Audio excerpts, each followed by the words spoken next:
o MIS, Museu da Imagem e do Som de Itapetininga, e a TVI estão fazendo uma parceria para apresentar algo mais aos telespectadores sobre a história de Itapetininga, sobre personalidades ilustres da cidade, que tem sua história, e isso daí realmente passa a ser uma das coisas mais valiosas do acervo do Museu da Imagem e do Som de Itapetininga.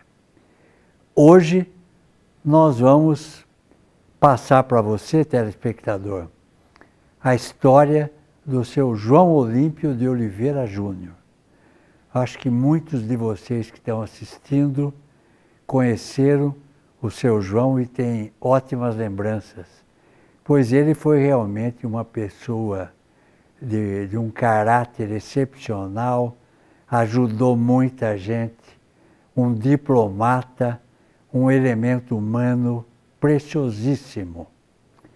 E ele, através desse DVD que será exibido, vai proporcionar a vocês praticamente a história dele e da educação, já que ele sempre esteve ligado à educação de Itapetininga e da região.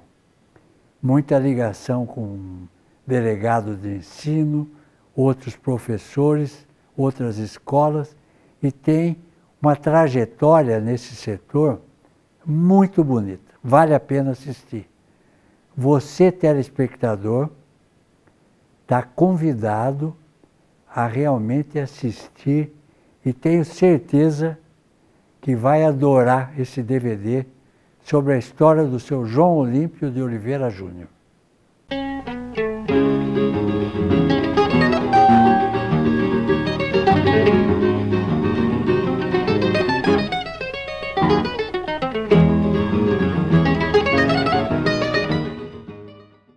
Hoje, dia 13 de agosto, sexta-feira, é um dia auspicioso para o Museu da Imagem e do Som de Itapetininga.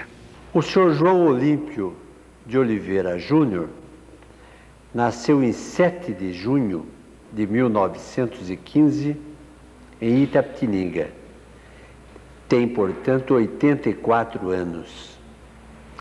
É casado há 45 anos com Dona Terezinha, tem 3 filhos, 7 netos e uma bisneta. Durante sua infância, seu João Olímpio viveu na cidade de Taberá, para onde sua mãe, também professora, fora transferida. Coisas do tempo em que ser professor era mais valorizado do que ser juiz de direito, lembra ele. Na escola normal, liderou a primeira equipe de basquete. Com a ajuda do prefeito Toniquinho Pereira, participou da construção da primeira quadra de basquete da cidade. Seu João Olímpio foi chefe de gabinete do prefeito Darcy Pereira de Moraes durante os 4 anos de sua gestão. Ele lembra: fui indicado porque o prefeito queria alguém apolítico. Carlos José de Oliveira, o nosso Carlinhos quer fazer uma pergunta para o senhor. Pois não. Pois é, saudamos aí o grande amigo João Olímpio de Oliveira Júnior e nós temos satisfação em voltar aqui no MIS, porque conhecemos o João Olímpio há muitos anos. Tivemos o prazer de trabalhar com ele quando eu lecionava, um professor substituto, e lecionei durante bom tempo na Escola Estadual Major Fonseca, onde João Olímpio era diretor, um diretor de muita dedicação. Com ele criou, e eu colaborei muito, já na escola há muitos anos, criamos o jornal O Major, que era impresso mimeograficamente à mão. Ilustração, como sempre, de um grande desenhista, que é João Olímpio de Oliveira Júnior. E, a par disso, em outras atividades da escola, naquele tempo as escolas tinham festividades de formatura brilhantes. O João Olímpio recortava, desenhava, pintava os cenários de cada espetáculo de fim de ano. Os alunos participando, até uma vez participei nos bastidores, cantando com a sua sobrinha, que depois morou em Belo Horizonte. Mas então, João Olímpio, nesta fase da Major Fonseca, uma escola que foi tão bem dirigida por sua pessoa, que lembranças tem daquela época, que foi uma das etapas importantes da sua vida como diretor? Sabe, Carlos, essa pergunta me faz recordar uma porção de coisas. Eu já tive a oportunidade de dirigir 6 grupos escolares aqui em Itapetininga, mas de forma assim interina. Eu fiquei efetivo em outros grupos escolares daqui da cidade mesmo, mas o Major Fonseca eu trabalhei durante um ano. Eu me recordo muito bem que você trabalhava comigo, você era substituto efetivo e você colaborou de fato nesse jornalzinho, o Major, que nós tiramos no grupo escolar. Você foi a mola propulsora da coisa e tenho a vaga impressão de que você começou a ganhar vontade de trabalhar na imprensa nesse trabalho do Major Fonseca. Você começou a sua carreira ali no Major Fonseca. Talvez. Tenho essa impressão. Mas eu tenho mais uma coisa para falar para você, Carlinhos. Uma vez que você me fez a pergunta, agora eu quero também anotar uma coisa curiosa aqui. Quando eu deixei o Major Fonseca, quem veio assumir o comando do grupo foi Dona Edna. Famosa Edna. Você Silveira Melo. Você lembra muito bem. Muitíssimo. Ela fez um pouco de guerra por lá, não é? Naturalmente. Eu me recordo que ela mandou você escrever qualquer coisa no alto da lousa e você não alcançou. Ela disse, fica em pé, coisa assim. Coisa assim. Entrevistado sou eu. Mas o Carlinhos foi muito objetivo no trabalho dele de divulgação daquele jornalzinho, o Major Fonseca. Ele começou ali e hoje, nas graças de Deus, na minha opinião, ele é um dos grandes jornalistas de Itapetininga. Muito bom. Hélio Rubens, faz favor. Seu João, na breve apresentação que o Roberto fez e também na pergunta do Carlinhos, a gente percebe o seguinte, que o senhor foi professor, o senhor foi jornalista, né? Lançou um jornalzinho aí junto com o Carlinhos, foi carnavalesco, né? Roberto falou isso, é artista plástico, sempre foi, e agora escritor, está escrevendo um livro. Dessas todas profissões, né, com o qual o senhor mais se identifica, como o senhor se identifica principalmente? Qual a atividade que mais diz respeito ao João Olímpio, na sua opinião? Sabe, Hélio Rubens, eu tive por princípio, desde criança, tudo que eu faço com muito gosto. Eu tenho muita vontade de acertar as coisas que eu faço. Quando eu trabalhei no magistério, eu procurei fazer o máximo possível de mim. Se eu trabalho um pouco com carvão, com bico de pena, também procuro fazer o máximo. Agora, essa história de livro de Itapetininga é um negócio assim, um pouco vago, porque eu estou fazendo um ensaio em casa de fazer uma história de Itapetininga e é muito mais um ato de coragem do que um serviço de escrita, ato de coragem. Eu estou me atirando. E estou fazendo alguma pesquisa sobre o assunto e conseguindo uma porção de coisas. Quem sabe se um dia posso publicar, quem sabe, mas não sei. Pelas suas coisas bem feitas, Sim. já realizadas, nós temos certeza que será um grande livro, um livro de grande valia para a história da cidade, que nós precisamos muito. Roberto, sabe, eu não estou fazendo isso por vaidade. Eu estou fazendo justamente para orientar um pouco certas pessoas que não conhecem nada do assunto. Infelizmente, é isso que ocorre. Os jornalistas, o pessoal ligado à imprensa, à televisão, ao rádio, etc., estão muito ligados, mas a massa, o povo, não está ligado. Então, é mais nesse sentido que eu faço. Então, é aquela linguagenzinha, feijão com arroz. Não sai disso. Mas eu procuro relatar todos os fatos que eu posso captar. Seu João, desculpe insistir, mas eu gostaria de insistir porque acho importante documentar isso. De qualquer forma, com qual atividade o senhor mais se identificou, que mais o senhor gosta, que tenha mais a ver com o senhor? É um pouquinho difícil dar essa resposta, viu, Hélio Rubens? Porque eu eu lidei com o magistério e gostei, me apaixonei pelo serviço, trabalhava com paixão mesmo, magistério. Eu, além do trabalho que eu tive direcional aqui em Itapetininga, na direção das escolas, dos grupos, eu trabalhei na zona rural também muito tempo, na zona de Marília, de Lins, etc. E dei um pouco de aula no ensino secundário, no ginásio da dona Zica Borba, de aula de desenho lá, e de aula de trabalhos manuais no ginásio lá do Paquetá, do Sebastião Vilaça. De modo que eu levava a sério tudo isso. Mas acontece que eu não fiz só isso. Eu lidava com desenho, procurava me esmerar o máximo possível. Eu trabalhei na prefeitura, fiz o que eu pude fazer. Eu nunca fui assim, uma meio autoridade, assim, severa demais, nem nada. Eu era muito assim, eu acolhia muitas pessoas que tinham lá com processos, com pedidos ao prefeito, essa coisa toda. Eu dava coisa meio mastigadinha para o prefeito.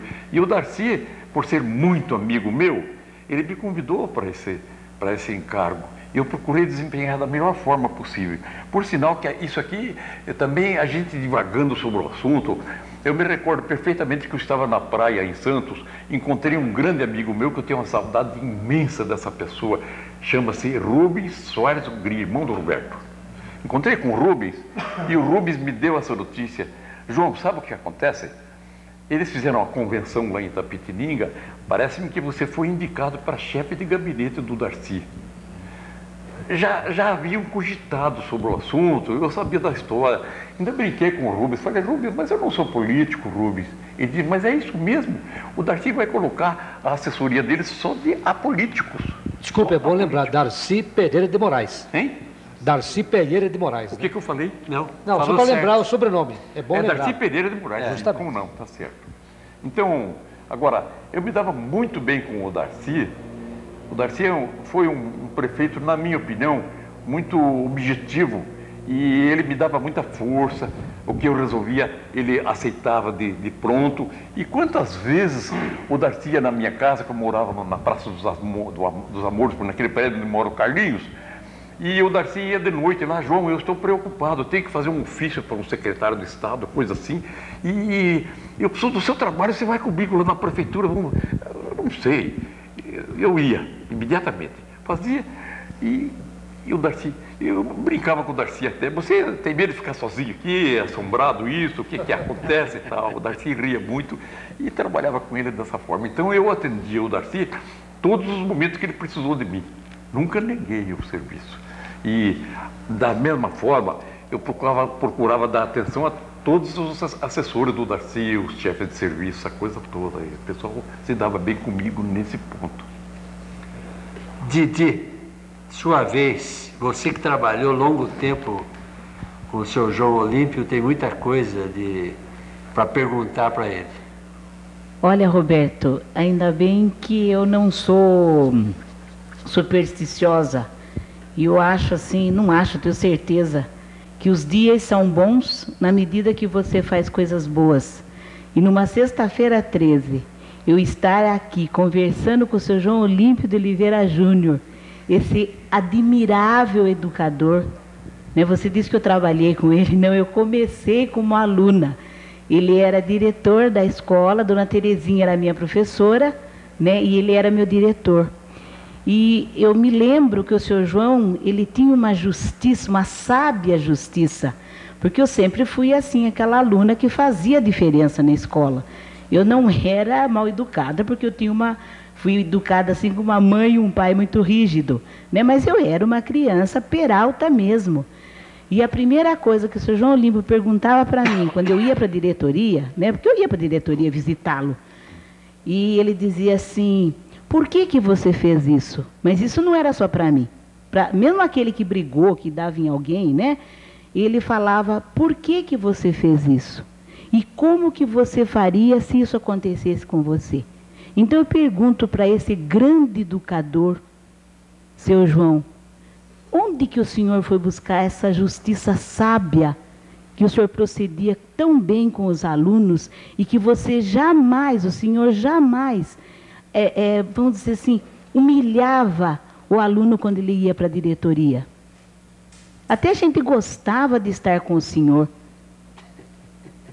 Por quê? Porque o senhor era tão bom e tão justo. E a sua escola não tinha violência. É porque o diretor não era violento? Mais ou menos. É isso. Benedita, você faz essa pergunta, eu acho até curioso tudo isso. Mas acontece o seguinte, que o trabalho do diretor, o diretor que tem bastante consciência da sua responsabilidade, esse trabalho, ele faz de acordo com a equipe que funciona junto com ele. Nas graças de Deus, eu tive gente muito bacana trabalhando junto comigo e você é uma dessas grandes amostras. Muito obrigada. Então, por causa disso, eu também me abria. Como eu me dava com os professores, eu me dava com os serventes, eu me dava com os alunos, com os pais de alunos, tratava o servente como tratava uma professora, com a mesma distinção. E muitas vezes, eu ia nos porões da escola ajudar o servente a fazer serviço. Eu arregaçava as minhas mangas e eu trabalhava também. Porque naquele tempo, não é como hoje. Hoje o ginásio tem os auxiliares, escriturários e tudo. Naquele tempo não tinha. Quem fazia os mapas de movimento era o diretor que redigia e o substituto que fazia o serviço. E você se lembra muito bem disso. Sim, sim. De modo que a gente fazia em decorrência desse tratamento que vocês dispensavam para a gente. Então dava entusiasmo, dava ânimo para a gente trabalhar. Sim, isso daí eu falo como aluna. Mas como professora, eu lembro que o primeiro dia que eu fui entrar numa sala de aula como substituta, o senhor chegou para mim e disse: Benedita, continue falando com esse tom de voz, porque o aluno, se você falar com esse tom de voz, se você aumentar um pouquinho, o aluno aumenta também. Então, se você continuar nesse tom de voz, você vai sempre ter uma classe em ordem para você trabalhar. E isso realmente aconteceu. Você usou isso a vida toda, essa Na lição? minha vida, sim, sim. Benedita, eu trabalhei fora de Itapetininga também. Eu dirigi uma escola em Bernardino de Campos. Eu me recordo perfeitamente que tinha uma professora, não me recordo o nome dela. Ela falava baixinho com os alunos. Eu entrava na sala dela, era um silêncio total. Falava muito baixinho e os alunos também falavam baixinho. Mas acontece que naquela ocasião, naquela oportunidade, eu fiquei conhecendo um inspetor escolar que deu uma lição naquela escola que foi um negócio espetacular. Ele disse: olha, a professora ou o professor que grita com o aluno, o que acontece? Acontece que os alunos gritam mais. Grita mais para lá, grita mais para cá, no fim fica aquela balbúrdia, ninguém se entende. Então é preciso que faça silêncio, que um entenda o outro. Então, quanto mais baixo o professor falar, mais rende o serviço. E ele é mais respeitado pelos alunos. Foi por isso que eu adotei também esse sistema lá na escola. E eu também adotei, deu certo. E você aproveitou bem o negócio, é isso. Com certeza. Um certeza. inspetor escolar em Bernardino de Campos que nos deu essa lição. Sabe, Benedito, completando, Roberto, dá licença. O mundo inteiro, o Benedito, é cheio de lições. Nós estamos aprendendo lições todos os dias. Onde quer que você esteja, você está aprendendo alguma coisa. Você aprende com os alunos muita coisa, não é só o aluno que aprende com o professor. Posso me estender um pouquinho, Roberto? Não faz mal? Pode. Olha, eu, quando saí do magistério primário, eu fui convidado para dar aulas de trabalhos manuais lá no Sebastião Vilaça. E os alunos lá, muitos vinham da casa da criança, aquela coisa toda. E o diretor me deu a tarefa de dar aula de trabalhos manuais. Eu falei: mas eu não entendo do assunto, professor. Ele disse: mas não tem nada, só para preencher a vaga, para quebrar o galho. Tudo bem, eu topei. Chegou numa sala, numa classe lá de parece que quarta ou quinta série, poucos alunos masculinos, e eles estavam sem aula fazia mais de uma semana. Eu cheguei a eles e disse: olha, vocês estão sem aulas, estão prejudicados por isso. Eu fui convidado pelo diretor para assumir esse cargo aqui. Eu aceitei, mas para ajudar vocês, para vocês terem aula. Mas eu não entendo muito do assunto para ensinar vocês. Então nós vamos fazer um negócio assim. Eu ensino o que eu souber e vocês me ensinam o que vocês souberem. Então todos nós vamos aprender. Todos vamos aprender. Por exemplo, Quem é que sabe fazer alguma coisa? E o que você faz na sua casa? Perguntei ao menino grande. Ele disse, meu pai faz balaio, eu faço balaio, eu também ajudo o meu pai. Ótimo, você vai trazer na próxima aula as taquarinhas, barbantes, essa coisa toda, esse material todo. Você vai fazer um balaio aqui dentro da sala de aula, todos nós vamos aprender. Esse menino trouxe e foi um negócio extraordinário. Agora, além desse, havia outras modalidades de serviço que eles também eram capazes. Eu provei para os alunos que todos nós temos uma vocação na vida. Todos temos. Não há quem não tenha. O que nós não sabemos é aproveitar o potencial que nós temos dentro de nós. Como o Isaac, um grande escritor, o Carlinhos, o Rubens, o Roberto, a Benedita, todos vocês aqui. Então, eu acho um negócio bacana demais. Cada um tem potencial para apresentar. O que acontece é que nós não exploramos esse potencial. Precisa alguém chegar, vem cá, nego, você tem que fazer isso. Puxa, é mesmo, eu sou capaz de fazer, então faça. Esse potencial todos nós temos. São, Benedita, um pouco de religião, são os talentos que o Espírito Santo concede a cada um de nós. Mas agora o senhor foi numa coisa muito importante, em algo importante que também eu me lembro, que quando nós chegávamos no Fernando Prestes e assinávamos o ponto, o próximo passo era, logo abaixo do Cristo, tinha uma oração da manhã, né? E todo mundo, de qualquer credo que fosse, chegava ali e conversava com Deus naquele momento. Então era o início que nós tínhamos, e a oração começava assim: Senhor, no silêncio desse dia que amanhece, né? Então isso daí fazia diferença. É isso que eu queria perguntar para o senhor, né? Essa oração, vamos dizer, esse Deus, o Jesus dentro da escola, a religião fazendo parte, a religiosidade fazendo parte da escola, faz a diferença. O senhor acha? Eu acho muito importante isso, sabe, Benedita? E o Cristo, para mim, Ele é tudo. Sem Ele, eu acho que nós não fazemos nada. Sem a presença de Deus na nossa vida, nós não produzimos coisa nenhuma, nem para nós, nem para os outros. Agora, com Ele, o negócio facilita muito, porque Ele abre todos os caminhos para a gente. Então, Ele facilita tudo.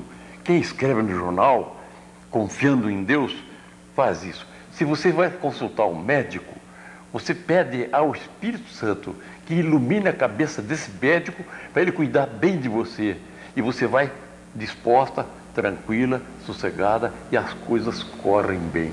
Daí a razão de que muitos médicos acertam muitas coisas aos outros, mas puxa, mas ele não é tão bom assim, como é que ele conseguiu?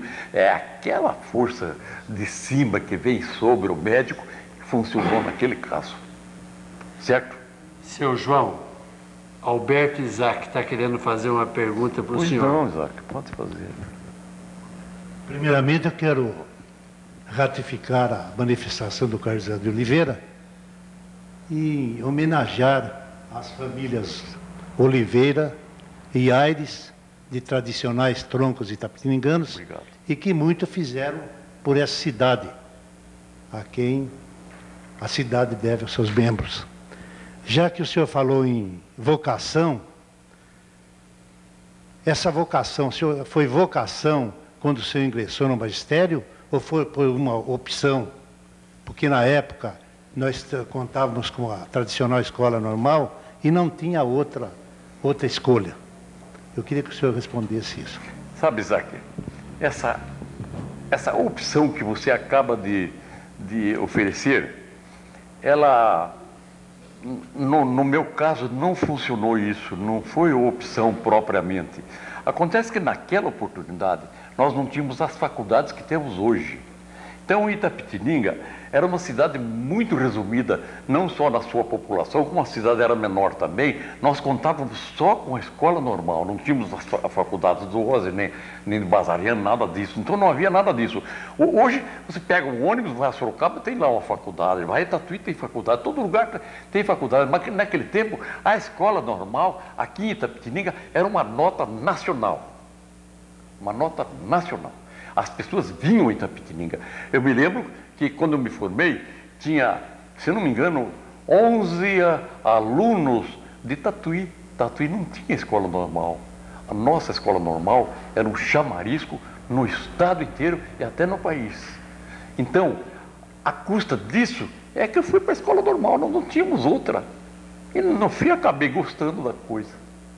Seu João Olímpio, dando prosseguimento, nós temos algumas fotografias sugestivas que merecem uma informação, uma explicação do senhor a respeito delas. Eu gostaria de ouvi-lo. Não. Essa fotografia, aquele homem mais alto, é irmão da minha mãe. É o tio Danga, nós chamávamos tio Danga, João Aires de Camargo. E a minha mãe está por lado de lá, o meu pai está em pé ao lado. Aqui a dona Aurora, esse João Aires de Camargo, tio Danga, é pai do Clóvis, avô do João Fernando, que é dentista aqui em Itapetininga. E a outra pessoa eu não estou me recordando muito bem. Eu sei que meu pai e minha mãe estão por lado de lá. O nome completo deles? João Olímpio de Oliveira, Leonor Aires de Camargo, minha mãe, João Aires de Camargo, meu tio, e a Aurora Moraes. Acho que é desses Moraes aí. A do centro, deixa eu ver se eu consigo localizar. Parece-me que é a Lígia. A Lígia, se não me engano, é a filha mais velha desse meu tio. Perfeito. Sequência. Essa foto, senhor João, o que significa?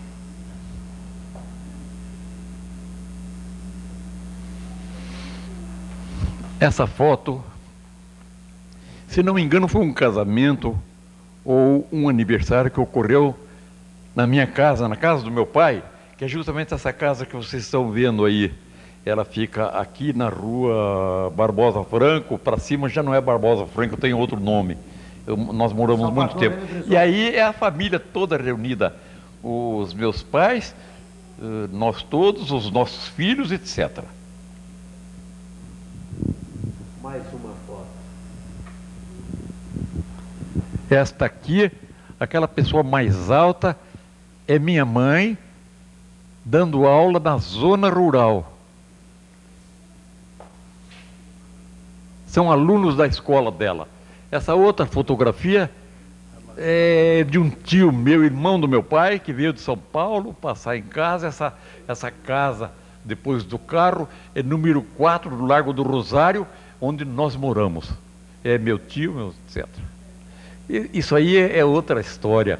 Isso aí é o 14 bis do Santos Dumont, que nós fizemos no grupo escolar Fernando Prestes, esse carro alegórico. Creio que a Benedita lembra disso. Lembra? 14 bis. E quem estava no volante desse Fordinho é José Antônio Sieber. Ele é meu sobrinho, que já faleceu há pouco tempo, irmão do João Roberto. Em que ano foi isso, João? Isso aqui, sabe, eu estou aposentado há mais de 30 anos. Eu tenho a impressão que uns 35 anos por aí, Carlos. Mais ou menos. 35 anos. Sabe, tem uma pessoa aqui desse conjunto que viu uma fotografia minha, puxa, era bem alinhado e tal. Eu disse, mas eu também já tive a expressão de bandido, se parece bandido, hein? Mas sabe o que é? Isso aí, essa fotografia foi para mostrar o sistema nosso. Nós usávamos chapéu naquele tempo. Hoje a moçada não faz isso. Esse aí foi da minha formatura. Da minha formatura em 1937. Peixoto Escola Gomide. normal, professor. Peixoto Gomide. Peixoto Gomide. Muitos conhecidos, senhor João, da sua turma? Algum morador de Itapetininga vivo aqui? Morador aqui? Não, aqui não tenho. Colegas meus? Não tenho. Tem sim, a Wanda Garcia. Wanda Garcia. Por sinal que eu gosto muito dela, bacana demais aquela moça. E infelizmente está com o Hamilton meio adoentado, etc. Mas a Wanda foi uma das colegas minhas. Eu tive um outro colega que eu admiro muito e quero muito bem ele, é como irmão para mim, chama-se Agostinho Yared, e vocês conhecem. Agostinho foi também meu colega. E tenho mais uns colegas em Campinas, em outras cidades de Itapetininga, aqui não lembro mais. Essa é a parte esportiva, hein? Ah, sim, tá certo. Eu vou descrever aqui as pessoas. Eu estou bem lá. A esquerda. Este aqui, a esquerda primeiro, né? Eu estou aqui. Aqui é o Crisionor Furones. Aqui é o Tino Rocha. Aqui é o Lavo Gonçalves de Oliveira, um grande desenhista que pisou aqui em Itapetininga, com quem eu aprendi muita coisa em desenho. Agora, aqui, esse aqui não estou reconhecendo muito bem, não. Eu acho que eu me enganei, o Cocada é aqui, este é o Crisionor Furones. É tempo de basquete, nós tínhamos o basquete na escola normal, e naquela ocasião nós disputávamos muito com o 5º BC, o 5º Batalhão, onde tinha o Sargento Freire, que foi um treinador nosso, e tinha o Capitão Oeste, famoso Capitão Oeste, que todo mundo tinha medo de enfrentar o Oeste, porque ele era grosseiro, era bruto mesmo, ele batia nos outros, pintava e bordava, e os juízes que apitavam as nossas partidas passavam aragem com ele, não era brincadeira, homem. E eles nos convidaram para treinar com eles no campo deles, no Derac, naquela ocasião. E nós falamos, a gente pode treinar com vocês, desde que o Capitão Oeste nos respeite. Desse dia em diante, ele passou a respeitar a nossa equipe e fizemos muito bons jogos, muito bons treinos na escola. Era boa equipe de basquete ou não? Hein? Enfrentava Sorocaba também, às vezes? Jogamos contra Sorocaba, Tatuí, Laranjal, Tietê, muitas cidades. O senhor praticou outro esporte, senhor João? O senhor praticou outro esporte também ou só basquete? Não, Roberto, eu aprendi a nadar, mas eu não fui um grande nadador, mas nadava no carrito, né? Hein? Aonde era a natação? Hein? Praticava natação aonde, naquela época? Naquele tempo não tínhamos piscina. Eu nadava no chá. Quando havia enchente aqui, nós roubávamos do Higino Rosa, que tinha uma chácara aqui na Vila Rosa. Hoje a Vila Rosa progrediu bastante, mas naquele tempo era a chácara dele, tinha muitas bananeiras. Nós íamos lá pelo fundo, cortávamos aqueles caules de bananeira, cada um levava nas costas lá embaixo. A gente, no chá, a gente subia naquela coisa e tocava até o Paquetá. Nas enchentes, tempo de enchente. Mas, não sendo tempo de enchente, é o lugar que a gente nadava, é o chá, o famoso chá. Não nadei no carrito, eu tinha medo, dava cãibra na gente, eu não tinha medo. É isso. Agora, o basquete, que tempo era o basquete, aquela fotografia anterior? O basquete, que ano foi isso? Carlos, isso foi no tempo que eu estava na escola normal. E sobre basquete, eu queria falar alguma coisa sobre o basquete, mas acontece que vocês querem que... Nós queremos. Nós vamos passar depois a falar sobre esporte. Termine essa descrição dessa foto. Sim, pois não. Aqui acontece uma coisa muito curiosa. Isso aqui é um carro alegórico. Eu mesmo trabalhei com o João Pereira, Benedita, lembra dele? Joãozinho. E com vocês também eu trabalhei. Os professores me ajudaram muito. Nós fizemos essa montagem aqui, uma apresentação da prefeitura antiga. E é um carro alegórico. Mas acontece que em frente a esse prédio, nós montamos o repuxo. E o repuxo, meu irmão Paulo Aires de Oliveira, pai do Newton, que é o seu colega, Roberto, o Paulo era muito engenhoso. O Paulo fez uma porção de coisa, ele fazia aqueles sapinhos que tinha em torno do repuxo naquele tempo e espirrava água. Mas para espirrar esta água, nós tínhamos que botar uma pessoa dentro do prédio da prefeitura. E o João Pereira, coitadinho, que faleceu um dia desse, mas não foi aí que ele morreu, hein? Eu estou contando a história dele. O João Pereira, ele se prontificou queria... Não, seu João, eu fico lá dentro, eu aperto o negócio lá e sai a água. Tudo bem. E ele foi. Desfile todo, um calor intenso, uma coisa louca. Quando terminou esse desfile, o João saiu de lá vermelho que nem um peru. Ai, seu João, tá uma coisa. Abanamos um pouco ele. Ele já faleceu, mas não foi nessa ocasião, não.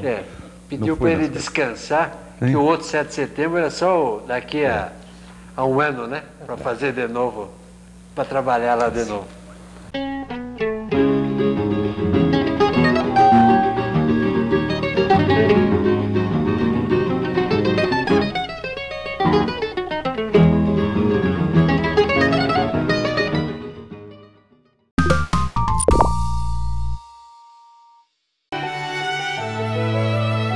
Olá, meu irmão, minha irmã, é com alegria que estamos aqui hoje e queremos te fazer um convite.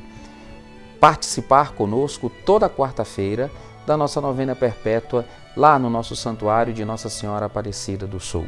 Apoio Cultural, Armazém MS, prazer em servir bem.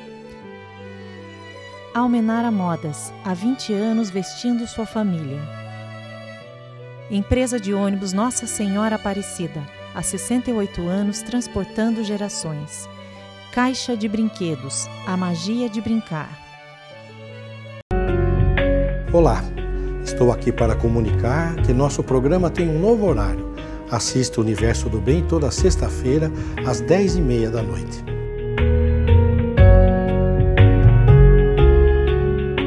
Olá, estou aqui para convidar você para assistir o programa Pratos e Papos com Neta Bueno. Um programa delicioso com receitas gostosas. Aguardo você, Fofi. Um beijinho.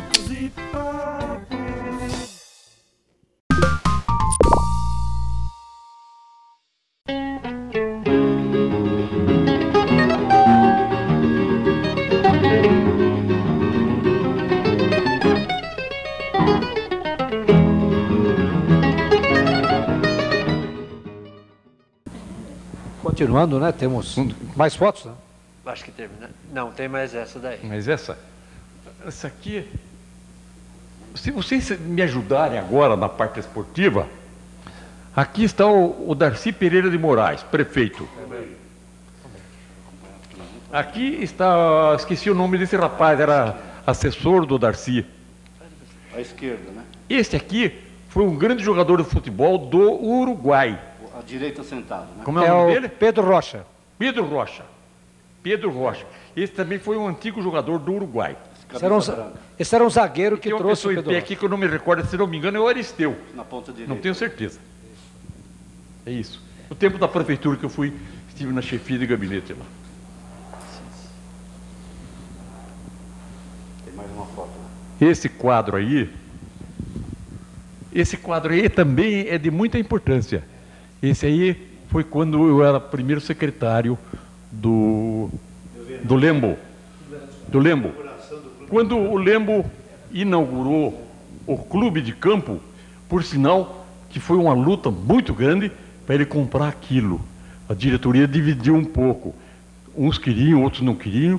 O Lembo, num ato de coragem, ele adquiriu esse terreno e aí foi justamente a inauguração e eu fui convidado para falar sobre o assunto e aí que foi. Aí está o Alceu Gomes da Silva, que também era da diretoria, está o Lembo, João Martins e o outro não me recordo. Lembrando que foi a pedra fundamental, João, no lançamento. Foi pedra Nós fizemos na ocasião. Foi a pedra reportagem. fundamental. Foi exatamente. A sede campestre do Venâncio Schwartz. É. Faz essa. Mas essa, quero ver esta de um dia.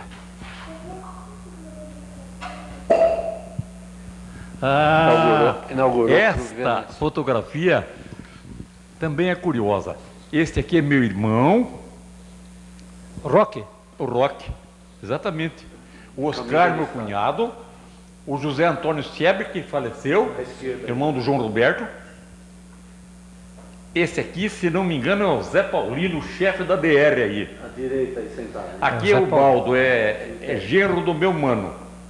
O Zé Paulino Eu tenho até uma história do Zé Paulino, depois eu gostaria de falar para vocês. Por que não fala agora, hein? Muito importante. Pode falar agora, Roberto? Fala. Pode falar agora? Aproveita, a fotografia dele está lá. Olha, nós fomos pescar no Coxim. Essa pescaria foi no Coxim. E uma das vezes eu saí de barco com o Zé Paulino. Eu manobrava o barco.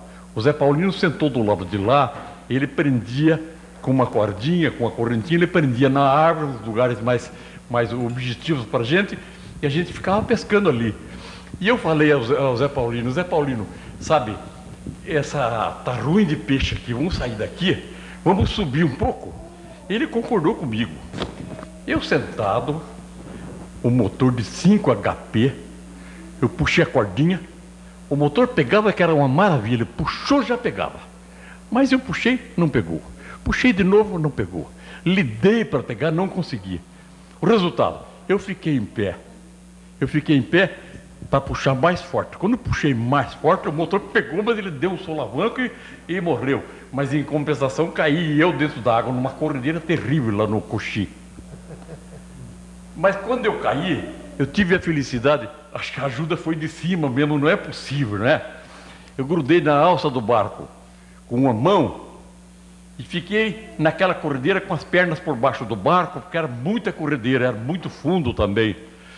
E o Zé Paulino bem lá, e o barco estava quase afundando.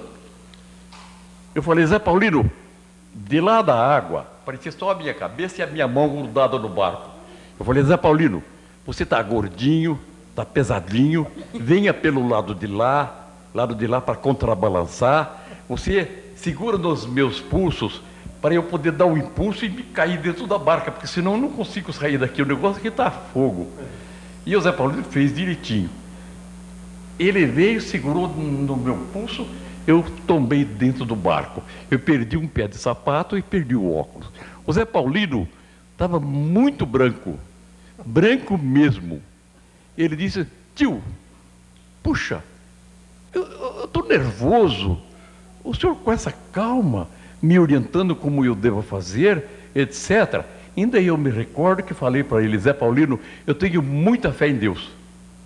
E Deus me ensinou a nadar também. Se eu escapar daqui, eu dou um jeito. Mas não precisou, deu certo. No contrabalanço lá deu certo sair. É isso. Muito bom. Tem mais? É a última. Essa é a última.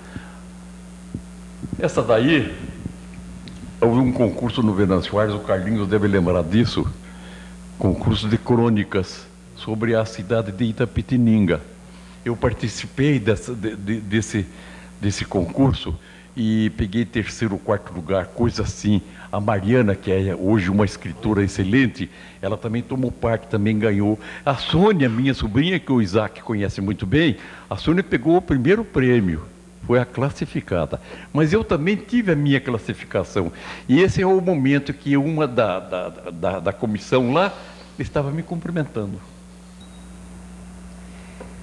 Fazendo parte do cenário dessa gravação com o professor João Olímpio de Oliveira, eu não poderia de registrar uma das suas obras-primas, um trabalho feito a carvão, e que foi uma grande homenagem que ele fez ao seu Oswaldo Augusto Cardoso e à dona Aida Pereira Cardoso, que são meu sogro e minha sogra. Figuras muito queridas, figuras destacadíssimas na cidade. Esse quadro está na minha casa e a gente mostra com muito orgulho como uma das obras-primas do professor João Olímpio de Oliveira. Além desse quadro, vocês devem estar observando a presença de um banner aqui ao lado do seu João Olímpio, que tem a seguinte mensagem: Viva Itapê 2000. É um movimento que está sendo organizado na cidade para que a cidade se recupere o seu otimismo, a sua confiança por dias melhores amanhã. O Museu da Imagem e do Som se associou gostosamente a esse movimento. Seu João, depois desses registros, eu estou lembrando de episódios onde o senhor participou diretamente, que faz parte da história da cidade. Aqueles movimentos de enfeites das ruas da cidade no dia de Corpus Christi. Como é que começou isso? Como surgiu? Como é que o senhor participou tão brilhantemente desse evento? Sabe, Roberto, isso aí é uma das fases, assim, muito saudosas para mim. Eu tinha uma filha que morava em Santana do Parnaíba. E naquela ocasião, naquela oportunidade, Santana do Parnaíba era uma das cidades de São Paulo que apresentavam esses tapetes de rua muito artisticamente preparados. E porque eu sempre gostei de desenho, o meu genro me pediu que participasse também, que ficasse uns dias na casa dele e participasse do enfeite de rua, que o tapete passava em frente à casa dele. Então eles destacaram um pedaço lá para nós fazermos o nosso trabalho. Eu, com minha filha, e ele, meu pessoal todo. Então nós fizemos um trabalho lá em Santana do Parnaíba, por sinal, que nós fizemos o batismo de Jesus Cristo, por João Batista batizando Jesus.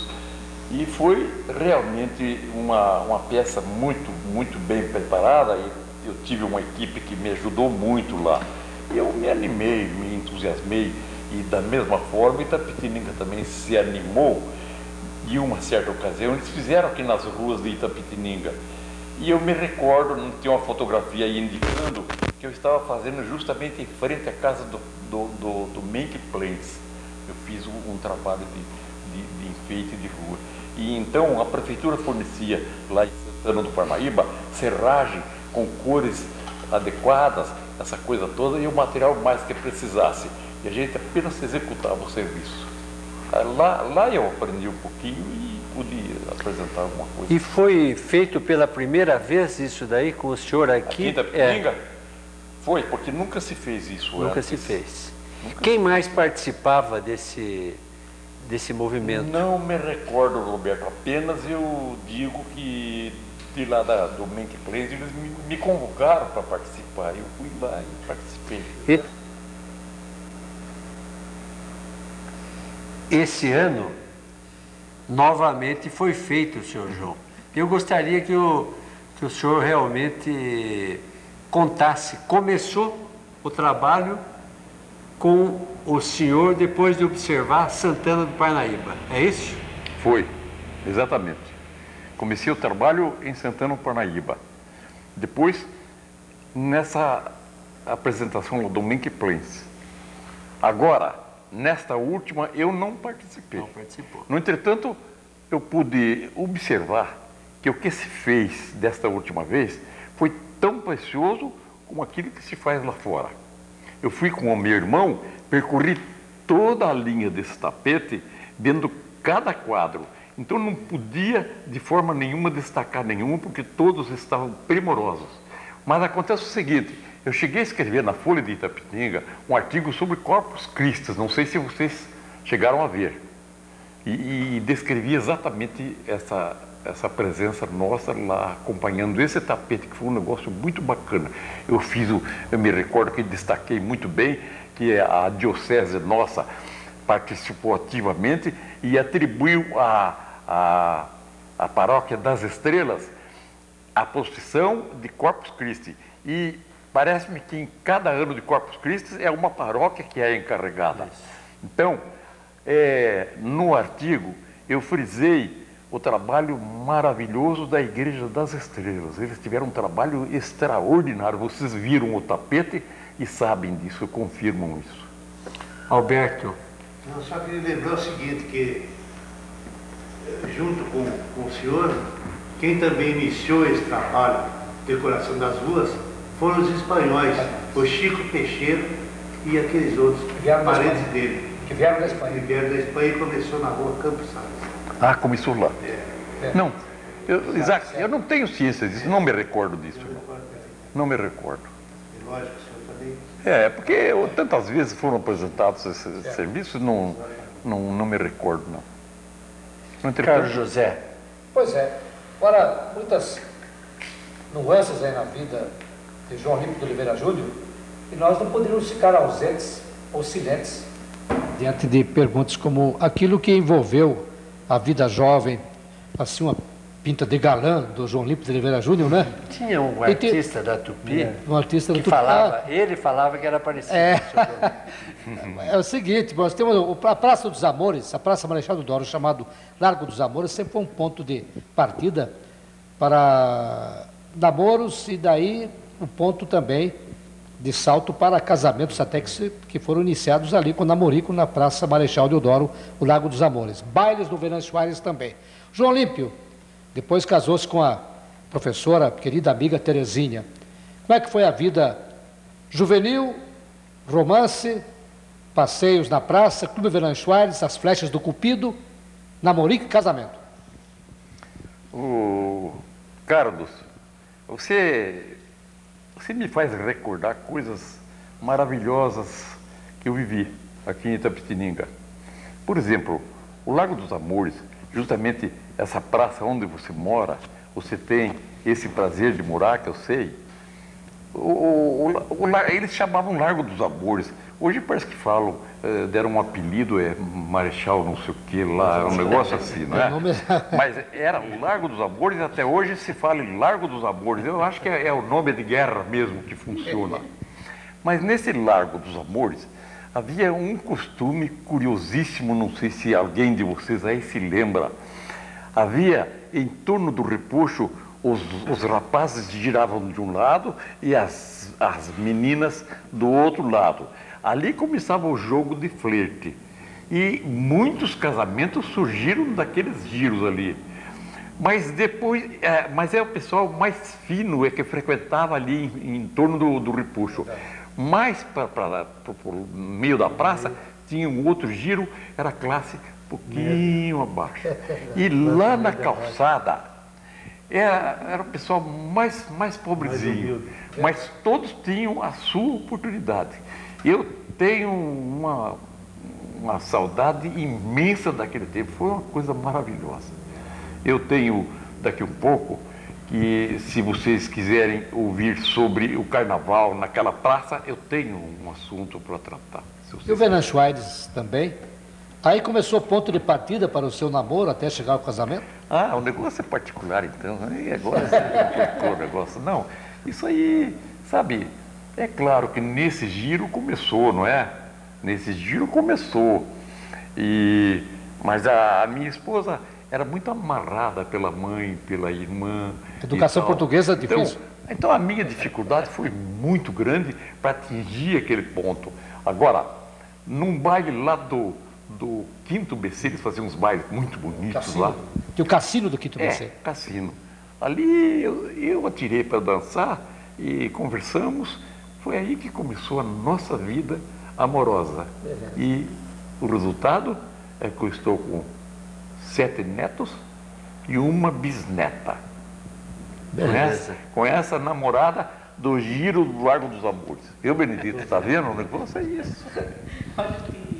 Seu João, eu estou aqui a pedido do professor Jacó Bazaran, dizendo que ele não pôde vir, e o professor Jacó Bazaran, inclusive, é um dos fundadores do MIS, do Museu da Imagem e do Som, porque hoje, infelizmente, ele teve dificuldades e não pôde vir. Mas pediu que, em nome dele, eu cumprimentasse o senhor por estar sendo entrevistado pelo MIS e cumprimentar o Roberto, que é presidente do MIS, por tê-lo convidado, porque o professor Jacó Bazaran já previu que o seu testemunho seria realmente algo de muita importância para ser arquivado aqui no Museu da Imagem e do Som. E, então, além dos cumprimentos, ele pediu que eu lhe fizesse uma pergunta em nome dele, e eu vou fazer.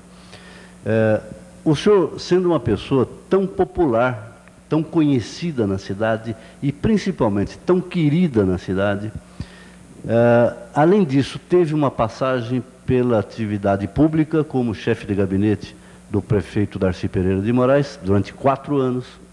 Portanto, uma pessoa que teve muita influência e participação na cidade, reunindo todas as condições para ser político. E, no entanto, o senhor nunca foi. O professor quer saber como é que o senhor conseguiu resistir a esse apelo da política? Sabe, Hélio, no fundo da história, a gente também faz política. Não faz política, mas é político. E eu gostava da política, eu me dava bem com a coisa, mas eu nunca me entusiasmei de ser candidato a qualquer coisa. Nunca me entusiasmei para isso. E também alguém me provocava na prefeitura na ocasião, porque o senhor não se candidata a vereador, etc. E eu sempre dava a mesma resposta. Olha, eu fui convidado para este cargo de forma apolítica. É mais por causa disso que eu aceitei a incumbência. E o Darcy sabia disso. E o Darcy foi formidável, porque ele respeitou a minha opinião. Ele não me forçou nunca a seguir linha política nenhuma. Mas eu gostava do trabalho político que eles faziam, participava tudo. Por exemplo, na instalação da Nishimo do Brasil aqui em Itapetininga, foi uma festa apoteótica. O Carlinhos assistiu e sabia disso. Eu me recordo perfeitamente que nós consumimos 14 garrafas de Castelo, não é Castelo Branco, é Cavalo Branco. Cavalo Branco. É, uísque, Cavalo Branco importado, um negócio, 14 litros naquela sala da prefeitura. Era difícil de acontecer. Era difícil. Tinha salgadinhos, etc. Foi uma festa pomposa, uma coisa maravilhosa. Inauguração da Nishimo do Brasil. Foi justamente com o Darcy. O senhor nunca chegou a se inscrever em partido nenhum, nem a ter militância nenhuma? Nunca me inscrevi.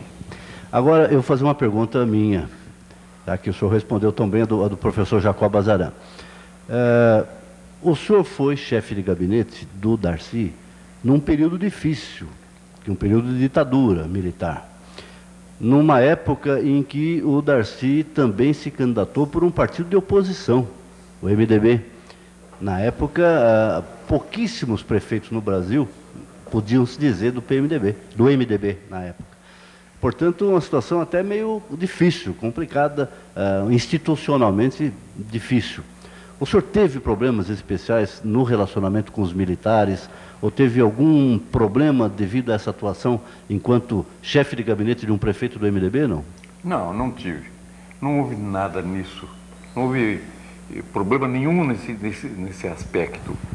Mas eu me recordo perfeitamente que o Darcy, um dia encontrou-se comigo em frente ao Venâncio Aires, muito antes de eu ser convidado a ser chefe de gabinete. O Darcy perguntou-me se eu queria ser candidato a prefeito. Eu respondi ao Darcy: de jeito nenhum, Darcy. Pelo contrário, você que deve ser. Você já foi vereador, foi um brilhante vereador. Interessante você entrar como candidato. E o Darcy já estava embalado, que eu tinha percebido isso, e ele foi e conseguiu a vitória. Mas o Darcy, ele governou um pouquinho na oposição. Ele era oposto ao governo, e por causa disso, o governo não favorecia muito Itapetininga. Assim mesmo, o Darcy teve um trabalho brilhante, que eu assisti muito de perto. Eu via as tardes todas, eu, às vezes ia falar com o Darcy no gabinete, ele mal respondia, dizia: Darcy, você está cansado. Pega a sua esposa, vai passear em Curitiba, na praia, vai descansar um pouco. Eu mesmo insistia com o Darcy. Ele era muito apegado ao... Ele fez obras muito importantes apesar dessa dificuldade toda, porque ele era contrário ao governo, então... E o governo era Paulo Egídio. Governo de Paulo Egídio. Paulo Egídio, eu acho que sim. Quer dizer, não, acho que não foi, Isaac. Foi sim. Quer dizer que... Paulo Egídio Martins, acho que foi. Os problemas assim com os militares, tipo subversivo, tal relação, não tinha por ser de oposição. Não. Eu não tive e não assisti nada lá dentro sobre isso. Não assisti absolutamente nada. Nunca aconteceu. O Darcy tinha bom relacionamento pessoal, inclusive com os militares, ele tinha amizade. Quem era um dos assessores dele era justamente um oficial do Exército, o Major Ambrósio. Ele era assessor do Darcy em desfiles e toda essa parte cívica. Foi, por sinal, uma pessoa brilhante no trabalho dele, foi uma coisa louca. O Darcy prestigiava muito e ele prestigiava muito o Darcy também. Pois é, aquela gestão deixou nomes importantes, além do seu, que colaborava com o Darcy, teve o Mário Carlos Martins também, né, que acabou virando o nome do ginásio, construído pelo Darcy, vice-prefeito. Teve um time muito bom colaborando com o Itapetininga naquela época, né? Muito bom. O Mário Carlos Martins foi espetacular. Ele gostava muito do Darcy, o Darcy gostava dele. E foi lastimável o que ocorreu com o filho dele, que era o vice-prefeito, o Mário Carlos Martins. Eu me recordo que o Mário Carlos era muito ligado com o Darcy sentiu amargamente aquela coisa, e o seu Mário foi convocado pelo Darcy para ocupar uma das assessorias na parte orçamentária, e foi muito bem sucedido, era ótimo, muito respeitado ali dentro e tudo. E com o Aleixo o senhor chegou a trabalhar? Com o Aleixo também. O Aleixo, ele era assessor do Darcy, assessor de estradas municipais. O Darcy pôs o Aleixo nesse trabalho. Eu me recordo que o Aleixo dentro do meu gabinete e disse: professor, o senhor não está bem certinho aí. Eu falei: por que, seu Aleixo? Ele disse: porque o chefe de gabinete é o secretário do prefeito. O senhor tem que botar um cigarrinho na boca e tal, coisa, e hospedar os políticos. Então eu falei: seu Aleixo, eu fui escolhido pelo Darcy por duas razões. Primeira, a amizade que eu tinha por ele, que ele tinha por mim, em primeiro lugar. Em segundo lugar, o Darcy mesmo proclamou que o convite era apolítico. Eu aceitei nessa condição de apolítico. E por causa disso, não participei diretamente de partido nenhum. Um grande prefeito na história de Itapetininga, quem que o senhor indicaria? Olha, Roberto, aí o negócio é de pensar um pouco, porque quem deslanchou mesmo aqui ultimamente, aqui em Itapetininga, na minha opinião, foi exatamente o José Tardelli. Mas na primeira gestão, faço questão de frisar isso, na primeira gestão, na segunda não sei, não digo nada, mas ele teve também a felicidade de indicar como prefeito o Barbará. O Barbará foi um fenômeno dentro de Itapetininga, sem dúvida nenhuma. Muito bom. Didi, faz favor. Professor João Olímpio, aqui está que o senhor orgulha-se da sua origem humilde. O senhor fala que foi engraxate, carregador de malas. O senhor, olhando para trás, fazendo um retrospecto da sua vida, como o senhor se sente hoje?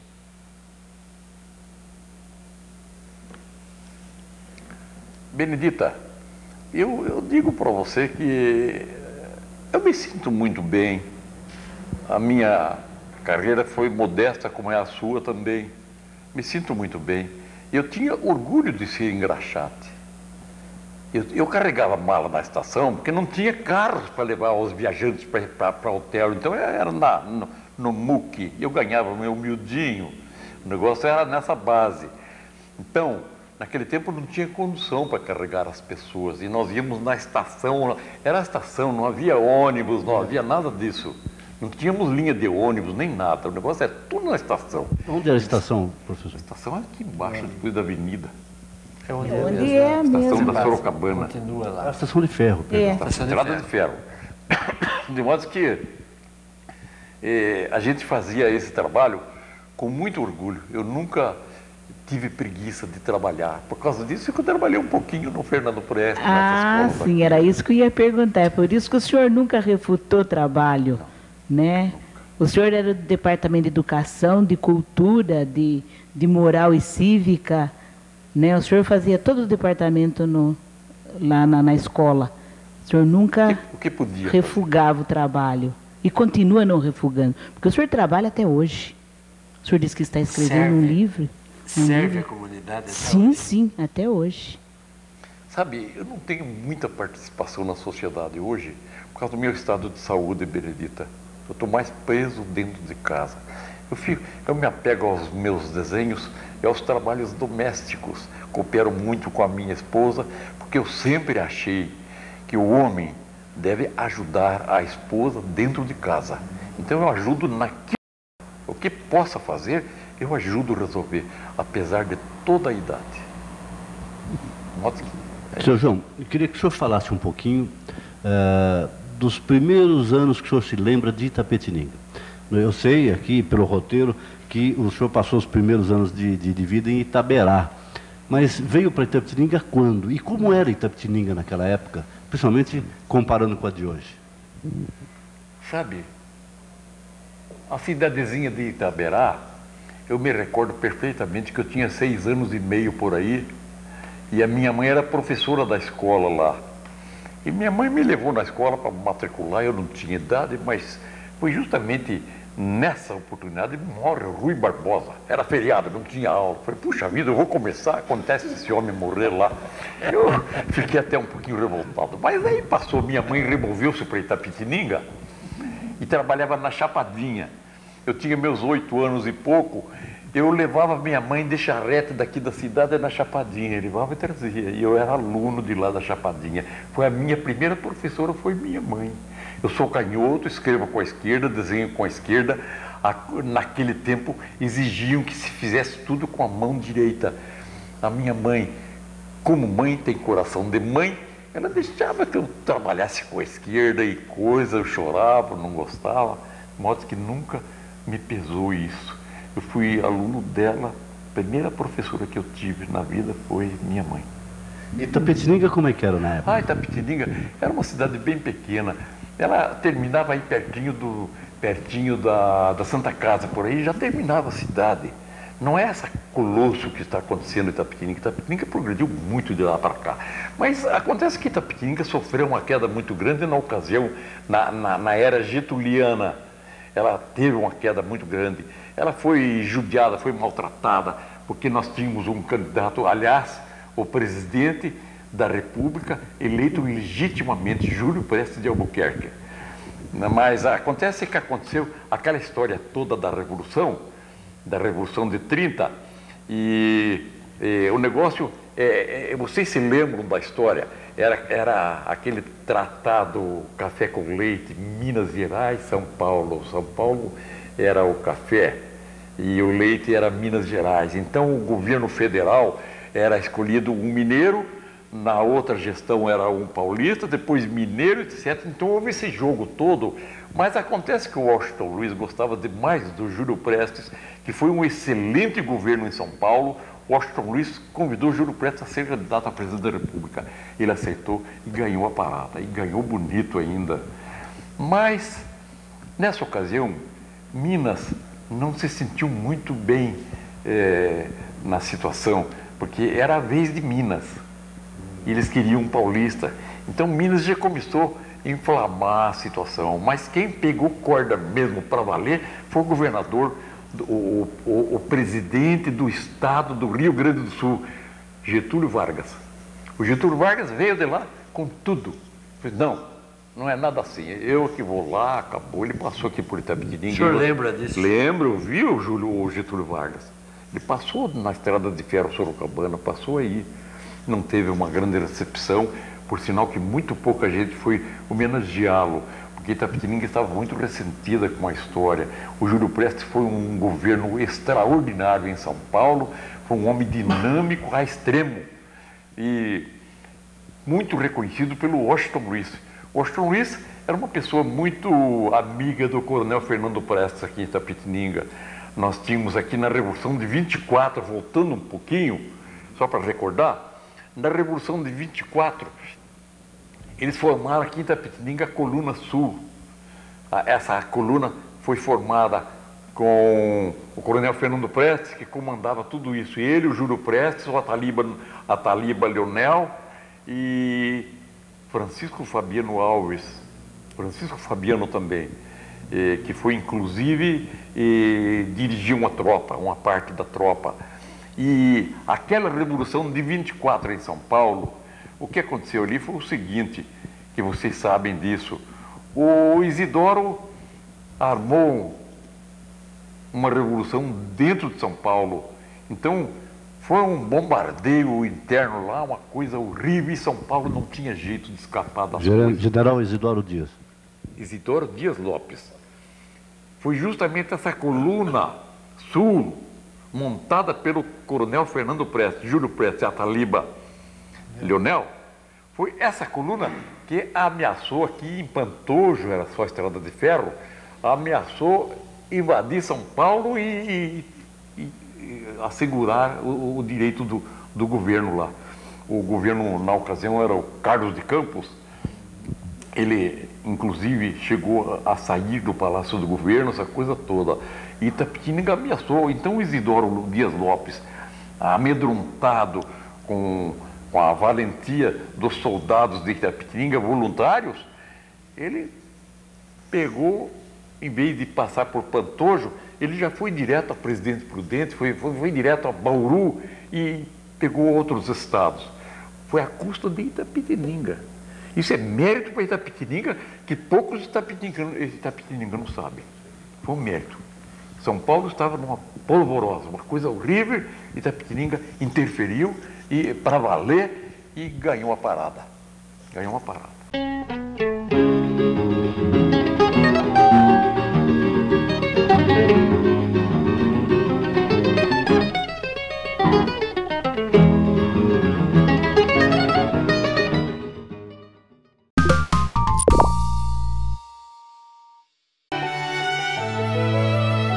Olá, meu irmão, minha irmã, é com alegria que estamos aqui hoje e queremos te fazer um convite.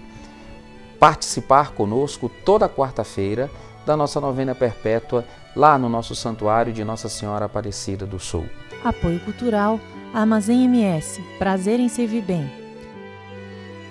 Almenara Modas, há 20 anos vestindo sua família.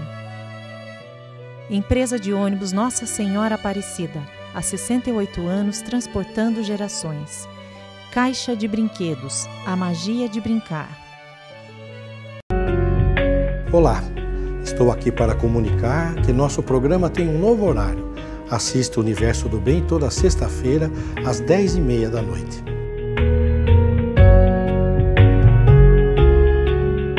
Olá, estou aqui para convidar você para assistir o programa Pratos e Papos com Neta Bueno. Um programa delicioso com receitas gostosas. Aguardo você, Fofi. Um beijinho.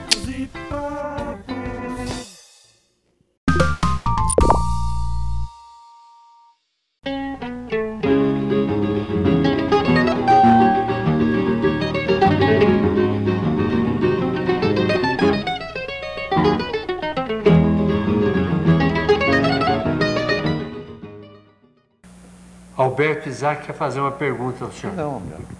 Bom, retrocedendo um pouco e no gancho do Hélio, do Roberto e do Carlinhos, eu queria perguntar o seguinte. Tem o Lago dos Amores, Venâncio Aires, o Quinto BC, bailes. Eu queria saber da sua atuação durante a efervescência estudantil, na sua época, principalmente sobre a escola de farmácia e odontologia. Ah, escola de farmácia e odontologia. O senhor tem... Nós fazíamos jogo de futebol, a escola normal contra a escola de farmácia. Mas era um futebol diferente do de hoje, onde as moças, as senhoritas, tanto de lá como de cá, participavam ativamente. Torciam, era uma coisa linda mesmo, valia a pena o jogo de futebol naquela ocasião. E as disputas eram mesmo renhidas entre a escola de farmácia e a escola normal. Eu não cheguei a participar, mas eu assisti os jogos e me lembro muito bem disso. Seu Jean, mas eu queria saber o seguinte, qual foi a causa do fechamento da escola normal, da escola de farmácia? A escola de farmácia? O senhor tem a respeito, sabe, lembra? Quando São Paulo perdeu a Revolução de 30, quando Getúlio assumiu o catete, ele tirou a escola de farmácia de Itapetininga, mandou, se não me engano, para Piracicaba. Parece-me que foi para Piracicaba. Era a única faculdade que nós tínhamos, era brilhante essa faculdade. Eu tenho um irmão, pai do Newton Aires, que é formado nessa escola.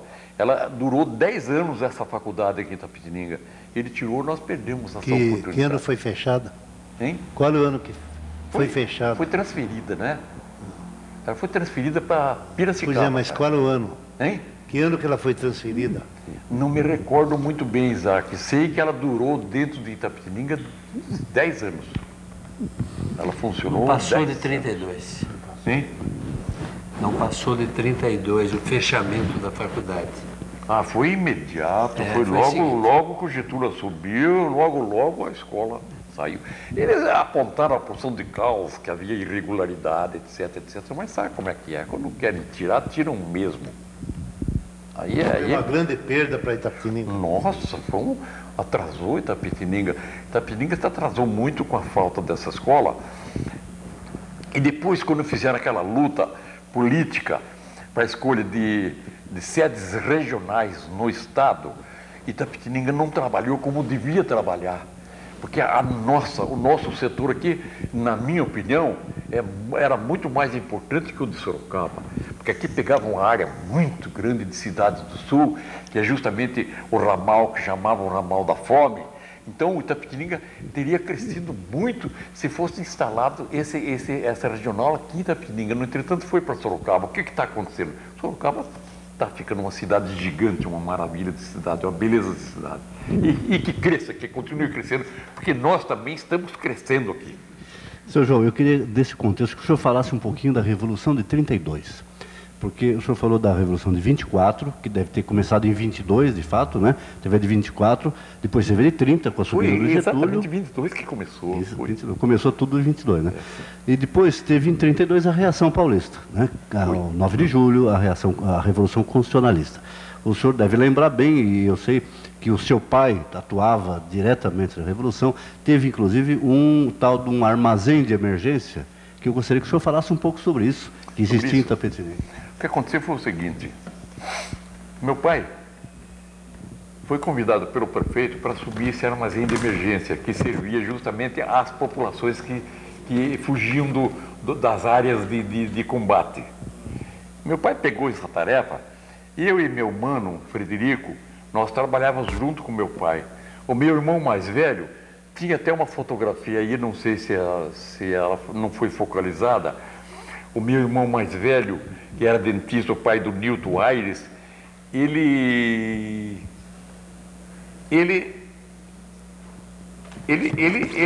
participou da Revolução diretamente. E ele e o Roque, meu mano, o professor Roque de Sorocaba também. O meu pai tomava conta do armazém de emergência. A minha mãe era professora, ela fazia fardas para soldados, fardamentos para soldados na escola. E eu tenho 3 irmãs que, na ocasião, a mais velha tinha seus 12 anos, 13 anos mais ou menos, a mais velha das 3. Elas cuidavam da casa, cozinhavam e faziam tudo, porque minha mãe estava empenhada lá no serviço de revolução. Ela na revolução, meu pai na revolução, meus 2 irmãos mais velhos na frente, e nós dois, eu e o Frederico, trabalhando no armazém de emergência. O envolvimento de Itapetininga foi muito grande. Toda a revolução. Durante toda a revolução. Então, a prefeitura fornecia fichas, aliás, vales. Eles investigavam quantos membros na família tem. Tem 4. Então dava para 4 pessoas. Eles iam, faziam.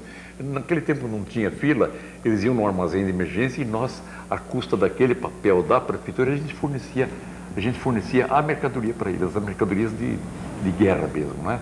Carne seca, bolachas, essa coisa toda. O envolvimento de Itapetininga da Revolução de 32 foi muito grande, né? Foi grande, sim, foi muito grande. Porque os voluntários vinham de São Paulo para Itapetininga. Aqui tinha o quartel, era justamente a antiga casa do Coronel Fernando Prestes, era onde funcionava o quartel-general em Itapetininga. Hoje o DR. Hoje é DR2. E daqui de Itapetininga, a coisa... O senhor podia falar um pouco dessa foto também, que está no contexto da história. Eu não estou me lembrando muito bem.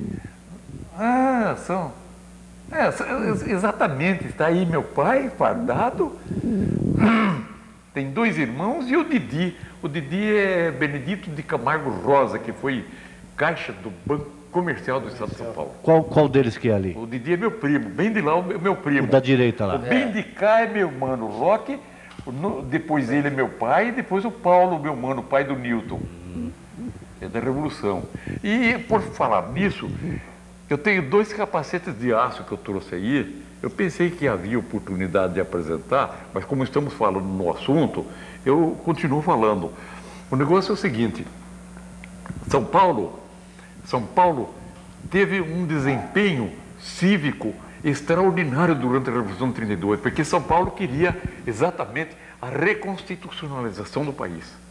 Mas propagaram naquelas regiões do norte que São Paulo queria separar-se do resto do Brasil quando não era verdade. O que São Paulo queria era a reconstitucionalização do país. Que acabou conseguindo em 1937, né? Depois. Bom, depois, né? A Constituição, então. Depois conseguiu porque deram a Constituição e hoje o Brasil, graças a Deus, vai tudo bem, está tudo bom.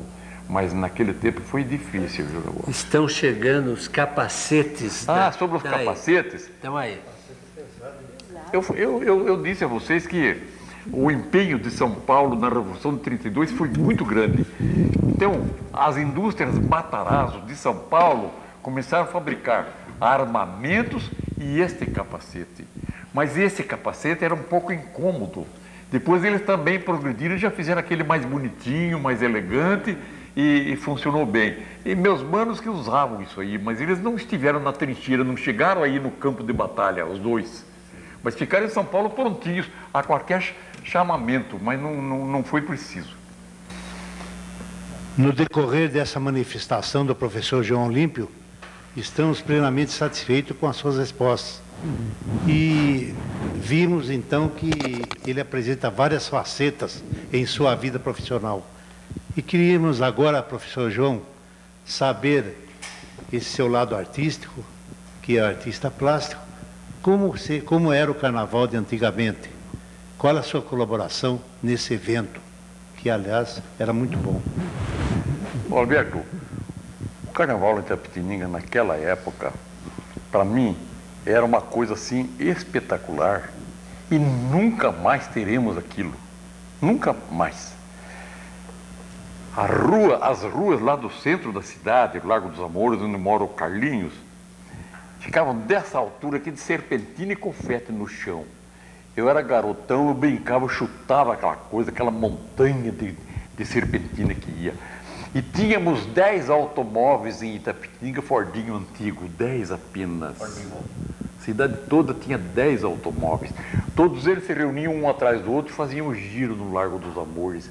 Iam jogando serpentina, confete, lança-perfume no povo. O povo também atacava os carros, mas numa alegria imensa, uma coisa louca. E eu me recordo perfeitamente que dentro do Venâncio Aires também, a gente entrava, aquela montanha de serpentina, uma coisa louca. Hoje não tem nada disso, tudo é peso de dinheiro, dificuldade. Aquela alegria que o povo tinha naquele tempo era um negócio contagiante, hoje não tem mais isso. Hoje o povo é muito mais sofrido do que aquele povo daquela época. Então vivia-se muito mais agradavelmente do que hoje. Hoje é um negócio meio pesado, barra pesada hoje. Hoje não é assim. Mas o carnaval, naquele tempo, era uma coisa louca. E de vez em quando, aqueles carros saíam e percorriam a Avenida Peixoto Gomide, mas já voltavam para o Largo dos Amores, porque a avenida não tinha nada, naquele tempo era um deserto quase. E eram os 3 clubes? De novo. 2 clubes? 2 clubes, o Recreativo e o Operário e o... Era chamado Operário, e sim, dentro, mas era animado também. Hein? E dentro dos clubes, como é que era esse carnaval? Animado, coisa louca, porque tinha os blocos, cada bloco com os seus trajes, e eram animados, eles eram anunciados, vinha o tal bloco do barulho, o bloco disso, o bloco daquilo, então entrava aquele bloco, era aplaudido, todo mundo aplaudia. Era um verdadeiro show o carnaval no Venâncio Aires, que eu frequentava mais o Venâncio, mas fui no Recreativo também, era uma beleza o serviço lá. O trabalho de carnaval lá era muito bacana também. E a sua ação na confecção de carro alegórico de carnaval? Carro alegórico de carnaval. teve essa participação ou foi mais em festas escolares? Não tive, Roberto. Foi mais em festas escolares, principalmente no 7 de setembro e 5 de novembro, que era aniversário da cidade. Mas na prefeitura também eu tirei um carro alegórico, viu, Benedito? Naquela ocasião estava passando aquele filme O Tubarão, e nós fizemos um tubarão que ia daqui lá na parede, cor de cinza, bonito, ele mostrava os dentes, aquela coisa, tinha movimentação de boca, tudo isso. Foi muito aplaudido também, fiz na prefeitura, apresentei esse trabalho na prefeitura. Seu João Olímpio, eu queria que o senhor falasse um pouquinho sobre o Toniquinho Pereira. Toniquinho Pereira? Legenda Itapetininga. O Toniquinho Pereira, eu sou obrigado a recordar um fato que aconteceu muito curioso. Num ônibus que ia daqui a Capão Bonito, aqueles ônibus antigos naquele tempo, pessoal caboclo dentro do ônibus, naquele debate, aquela discussão grande, e alguém falava mal do Toniquinho Pereira. O Toniquinho Pereira, analfabeto, isso e aquilo e tal coisa. Levantou-se uma pessoa lá do fundo, chama-se Olímpio Mariano. Se vocês conheceram, tanto melhor. Pai do Mário. Olímpio Mariano levantou-se e disse: vocês estão falando besteira. Toniquinho Pereira é um grande cara, é um cara extraordinário, uma maravilha. Ele é tão importante que mesmo não tendo muita escolaridade, ele foi a deputado federal, que é uma coisa que muito pouca gente nesse país alcança. Vocês estão falando besteira, e o Toniquinho Pereira é um colosso. Ele defendeu o Toniquinho Pereira. O Toniquinho Pereira, uma ocasião, apareceu em Itaí, fazendo a campanha dele para deputado federal. Eu me recordo que o presidente, não é Itaí, é uma cidadezinha que eu andei por lá, sei lá, não sei onde é. E eu me lembro que o presidente da Câmara era exatamente um sapateiro. Quando o Toniquinho Pereira chegou, formou aquela equipe toda, chegou a hora da recepção principal, o presidente da Câmara passa a mão num papelucho lá para ler, ele disse: me dá aqui, eu levo, depois eu leio em casa. Carregou o discurso do presidente da Câmara do lugar, foi só risada, a turma deu risada. Ele saiu com o papel no bolso. E Toniquinho Pereira, ele fazia festas na casa dele maravilhosas, uma coisa louca. Dona Angelina Turelli Vieira, esposa dele, era muito festeira, ela festejava muitas pessoas, festas muito bonitas. Por sinal, eu também lembrei de uma outra coisa curiosa. O Ciro Albuquerque era oposto ao Toniquinho Pereira. E o Ciro Albuquerque brigou dentro da casa do Toniquinho Pereira, ele e a equipe dele com a equipe do Toniquinho, saiu até cadeirada lá. Eu me recordo dessa coisa que aconteceu. Mas, no fim, virou tudo em marmelada, ficou por isso. E sobre Joaquim Aleixo Machado? Joaquim Aleixo Machado, eu achei uma pessoa excepcional. Joaquim Aleixo Machado, ele tinha mais ou menos aquela linha do Toniquinho Pereira, simplicidade absoluta. Ele morava no sítio e tal, de repente veio para Itapetininga, muito falante, gostava de falar no rádio, ele fazia as palestras dele, naquele linguajar dele, mas ele cativou o povo de Itapetininga, o povo gostava dele. Joaquim Aleixo Machado foi muito bacana como prefeito, foi ótimo prefeito, viu? Sem dúvida nenhuma. Sem dúvida. Foi 2 vezes prefeito de Itapetininga? 2 vezes. Ele foi mais bem sucedido na primeira gestão, como o José Carlos Tardelli. Eu particularmente acho que ele foi muito bem na primeira. Essa segunda eu não estou acompanhando muito, eu prefiro trabalhar em casa sossegadinho, não estou olhando muito para esse lado. Mas de qualquer forma ele vai indo bem também, e é o que nós desejamos, sem dúvida nenhuma, porque o que se deseja é que Itapetininga corra tudo bem aqui, principalmente nessa área política. Houve já uns problemas aí com a Câmara, essa coisa toda. Eu levanto as mãos para o céu e agradeço a Deus por causa de Itapetininga estar em paz. O José Carlos Tardelli está levando a coisa para frente, está indo muito bem. E, se Deus quiser, nós teremos um candidato muito bom para Itapetininga depois dele. Dona Didi, fale. Seu João Olímpio, nós já falamos da tradição das escolas de Itapetininga, né? Sendo que a Peixoto Gomide é a primeira escola do interior do estado. Então, nós tivemos, assim, excelentes professores nessa nossa cidade de Itapetininga. Mas deve ter um professor que marcou a sua vida de maneira, assim, vamos dizer assim, como o senhor marcou a minha, né? De forma expressiva.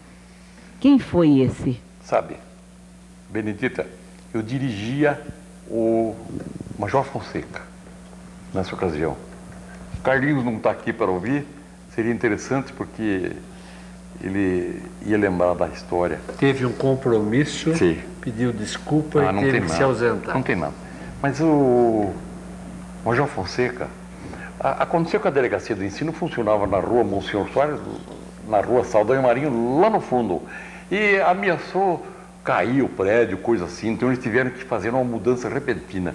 O senhor Abílio chegou no Major Fonseca, eu estava na sala principal ali na frente, na direção da escola.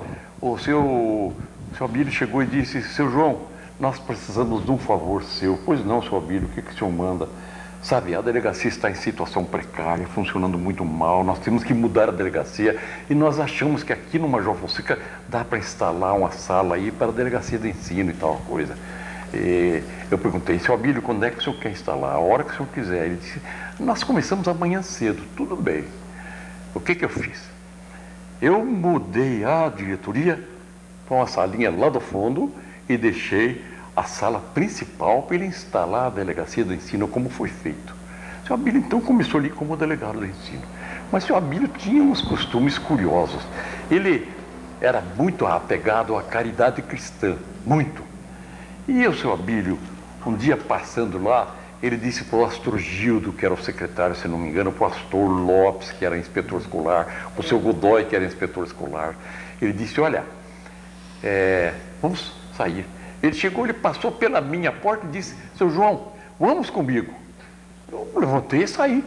E atrás, eu perguntei aos companheiros, falei: onde é que nós vamos? Não sei. O senhor Abílio não falou nada. Saímos, aquela procissãozinha. Saímos do Major Fonseca, descemos aquela barranca, subimos uma barranca, uma casinha meio de sapé, uma casa pobre demais. E chegamos ali, vimos um quadro curioso. No centro da sala, um caixão de defunto. E uma senhora de cor, ali meio chorosa e tal. O senhor Abílio disse: é aqui que nós vínhamos, nós vamos levar este corpo para o Campo Santo. Naquele tempo não tinha muita condição, o negócio era no MUC, viu? Pegamos o defunto ali e levamos até o cemitério. Trabalho do seu Abílio.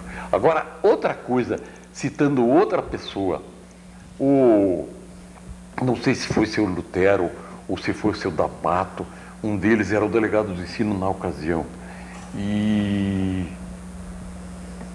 ele adotou um sistema muito curioso. Ele pegava os diretores das escolas aqui do centro e procurava um grupo escolar mais afastado e tal. Todos os diretores iam. E eu também fui convocado e fomos no grupo escolar do Paquetá, Vila Rio Branco. E lá o diretor já tinha sido avisado previamente, ele preparou tudo lá para a recepção, etc. O delegado gostou muito, todos nós fizemos perguntas ao diretor, ele respondia tudo direitinho, nós tomamos um cafezinho por lá, e daí, na saída, esse seu Lutero ou seu D'Amato chega e me disse: você faz o agradecimento. Citou a mim. Eu falei: nossa, e agora? Eu fazia discursos naquele tempo, tudo por escrito, 1,5 quilômetro, coisa assim, viu, Roberto? Naquele tempo havia esse negócio, não tinha muito improviso. E esse improviso, eu quero contar em seguida para vocês quem me ensinou de falar. Mas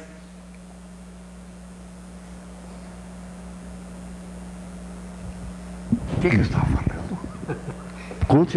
Conte agora quem ensinou o senhor a falar. Ah, então improvisa. Não, é bom. Conte a pessoa. A pessoa? O senhor estava falando, que ensinou o senhor a falar. Roberto, eu recebi em Itaí o Horácio Laffer, fiz um discurso para ele. Pacheco Chaves, fiz um discurso para ele. O bispo de Sorocaba, Dom Aguirre, um discurso para ele. E o bispo Dom Meliado de Campos, na pedra fundamental da Igreja das Estrelas, eu fui orador também. Mas sempre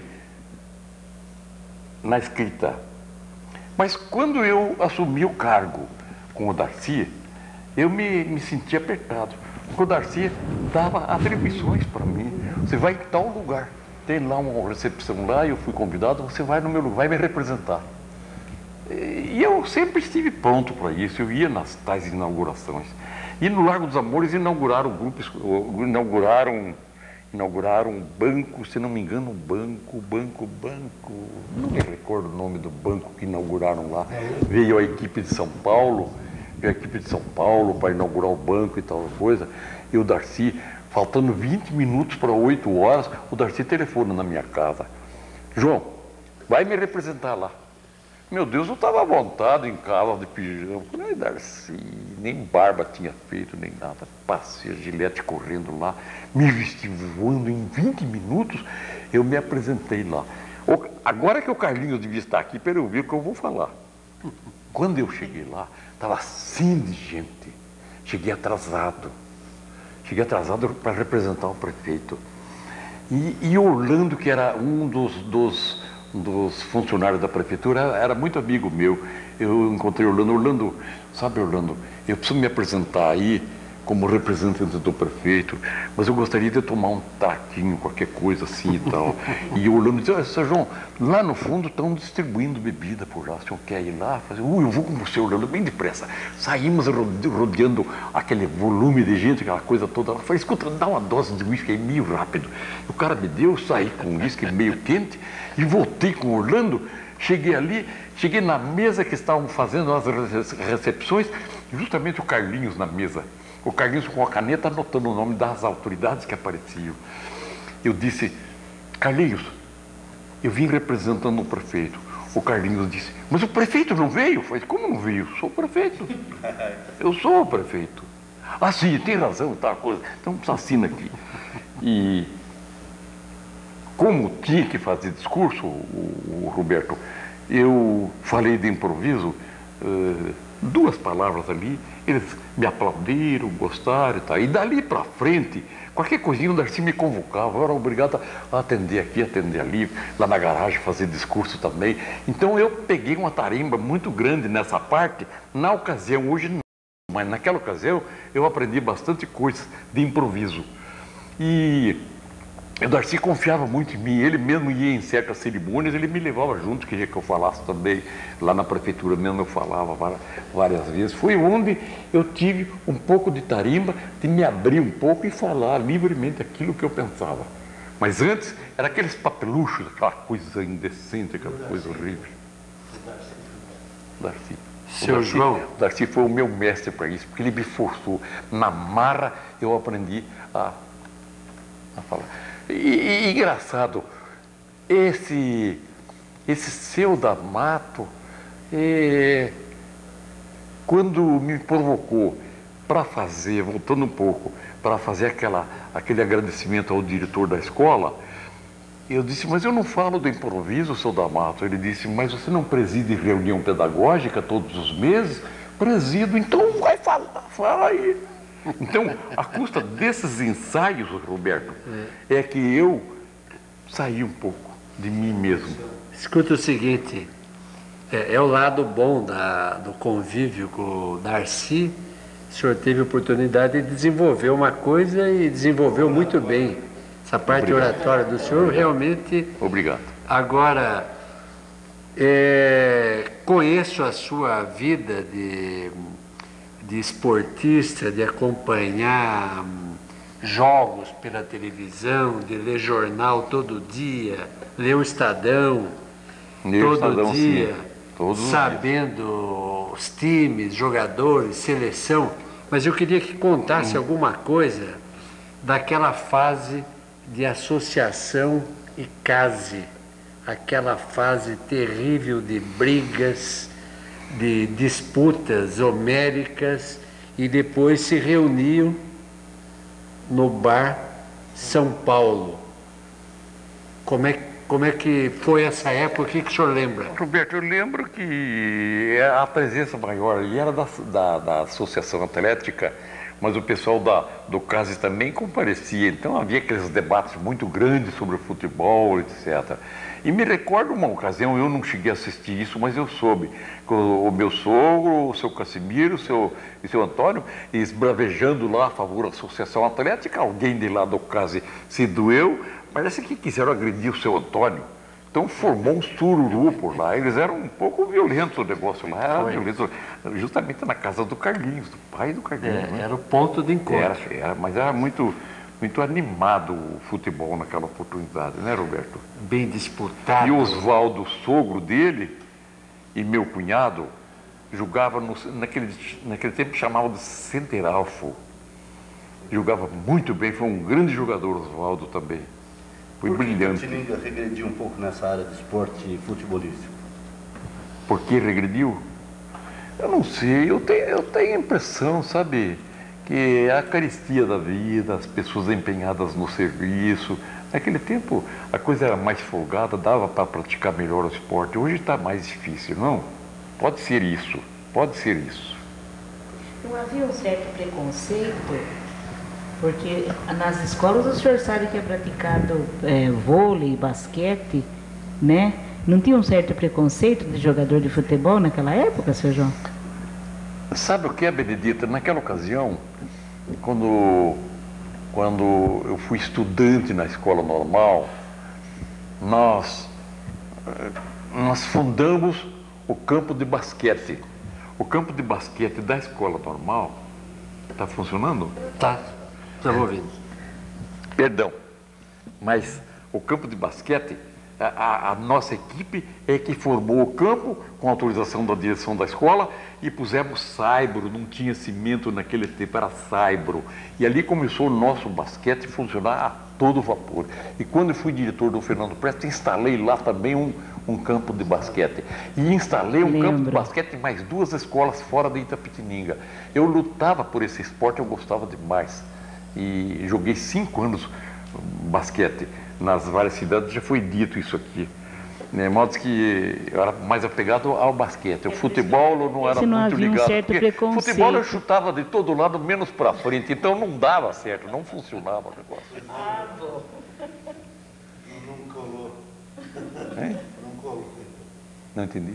Não colou. Não colou, não deu certo como jogador. O forte era o basquete. Eu era mais forte no basquete. No basquete até me distingui um pouco, porque antes de iniciar o magistério, eu fui bancário, Roberto, em Jaboticabal. E lá eu treinava as estudantes do ginásio no basquete que tinha lá também. E lá em Jaboticabal, eu integrei o time principal da cidade de Jaboticabal e nós enfrentamos Monte Alto, que na ocasião foi o campeão do interior de São Paulo. Então o meu basquete desenvolveu bastante. Eu tinha muita facilidade de encestar à distância.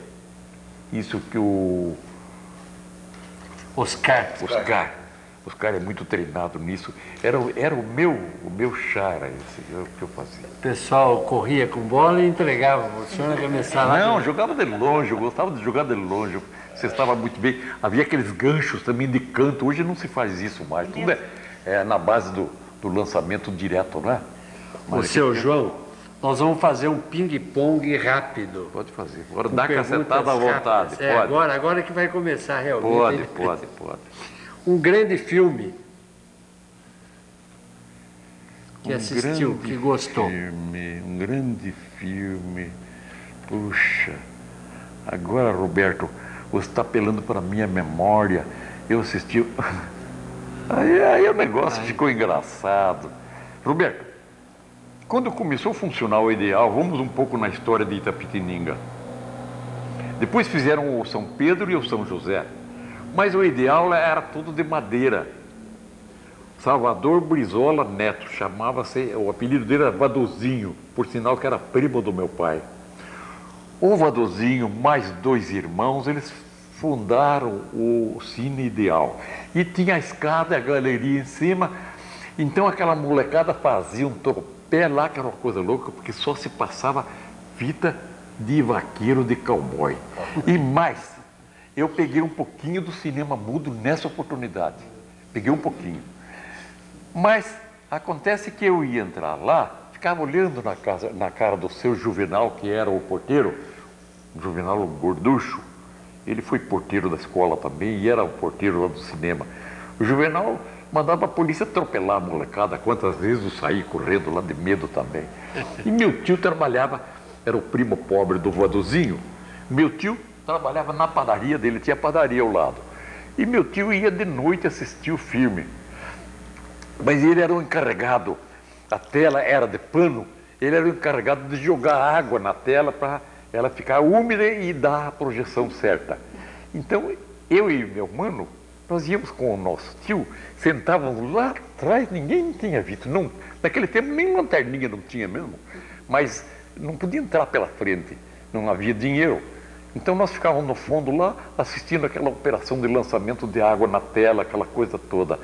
Só que tinha uma coisa, a única coisa, mas isso não fazia muita diferença para nós. A gente via os tiros, aquelas batalhas, aquela guerra de cowboys, aquela coisa toda, tiro que saía, fumaciava tudo, aquela coisa. Mas, e a gente assistia aqueles filmes, o letreiro dava embaixo, mas era de trás para frente. A gente não podia ler. Estava começando a leitura da gente, mas a gente não sabia ler, mas a gente se contentava com aquilo que se apresentava nas telas, no tempo do voadorzinho. João, uma grande homem tapetiningano e uma grande mulher tapetiningana. Um grande homem de Itapetininga, no campo histórico, eu acho que foi o Júlio Prestes. Júlio Prestes foi espetacular. Ele, a esposa dele, não me recordo. E mulher, minha mãe, foi professora na Chapadinha, foi professora na escola modelo, anexa à Normal, justamente com Dona Faustina, uma senhora que era famosa na ocasião, porque ela apertava, Faustina Tietê, ela apertava os alunos, que era uma coisa louca. E eu fui aluno dela também. Nossa, eu não sabia como era o negócio. Minha mãe foi colega dela. Mas minha mãe foi aluna dela, quando criança, e depois foi colega dela na escola. É isso. Didi. Seu João, um grande momento da sua vida que o senhor tem uma doce recordação. Uma doce recordação. Uma doce recordação. Uma das doces recordações, em primeiro lugar, foi o casamento, não é? Casamento. Em segundo lugar, foi o nascimento da minha primeira filha. Quando ela nasceu, juntou gente. Era vermelhinha que nem um peru, bem vermelhinha. Mas veio menina. A turma torcia para menino, veio menina. Eu até não torcia, para mim o que Deus mandasse estava muito bom. Mas eu fiquei numa alegria tão grande, Benedita, que eu saí proclamando no corredor: nasceu nossa filha, falando para todo lugar. Mas acontece que na mesma oportunidade nasceu um garotinho de cor, lá longe. Eu vou visitar esse garoto. Quando eu cheguei no quarto, a mãe deitada, a criança do lado, e tinha um ou dois médicos ao lado, umas enfermeiras, e eu cheguei na porta. Eu falei: oh, que garoto bonito. Eu falei para a enfermeira. Ela respondeu para mim: bonito, mas ele nasceu sem uma mãozinha. Uma tristeza isso, não é? Eu comecei a pensar: puxa vida, eu falando mal porque minha filha nasceu vermelhinha, não estava muito bem. Graças a Deus está bom demais. E foi um choque para mim, foi uma coisa louca. Então, aí foi uma alegria muito grande para mim, na ocasião que nasceu essa menina. Agora, depois, o nascimento dos outros, aquela coisa toda, etc. Tudo isso, né, Benedita? É uma doce lembrança mesmo. É uma doce lembrança mesmo. Não. O casamento sempre é, não é? Alberto. Para finalizar, Itapetininga tem correspondeu à sua vida? Alberto, plenamente. Plenamente. Sabe por quê? Porque aquela amizade que eu tinha desde a infância aqui em Itapetininga, ela perdurou. Hoje a coisa está um pouquinho mudada.